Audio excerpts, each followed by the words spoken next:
Technique కళాశాలలకు సొంత భవనాలు నిర్మిస్తున్నామని మంత్రి నారా లోకేష్ తెలిపారు. రాష్ట్రంలో ప్రైవేట్ భవనాల్లో నిర్వహిస్తున్న పాలిటెక్నిక్ కళాశాలలకు సొంత భవనాలు నిర్మించే ప్రతిపాదనలపై ప్రశ్నోత్తరాల సమయంలో ఎమ్మెల్యేలు పుట్టా సుధాకర్ యాదవ్, బత్తుల ఆనందరావు, మద్దిపాటి వెంకటరాజు అడిగిన ప్రశ్నకు నారా లోకేష్ సమాధానమిచ్చారు.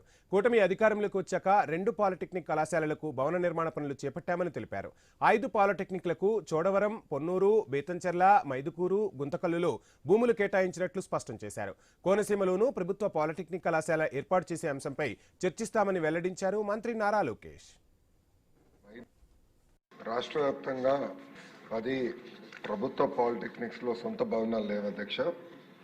దాంట్లో ఇప్పుడు 2 భవనాలు ప్రజాప్రభుత్వం వచ్చిన తర్వాత కడతం ప్రారంభించాం అధ్యక్ష. 5 పాలిటెక్నిక్స్ కి ఇప్పటికీ భూములు కేటాయించాం అధ్యక్ష. దాంట్లో చోడవరం, పొన్నూరు, బేతంచెర్ల, మైదుకూరు, గుంతకల్. మైదుకూరు ఎమ్మెల్యే గారు అడిగిన దాంట్లో భూములు మనకు కేటాయించాం అధ్యక్ష. 3 పాలిటెక్నిక్స్ ఇప్పటికీ భూమి కూడా కేటాయించలేదు అధ్యక్ష. అది మచిలీపట్నం, కేఆర్పురం, అనపర్తి.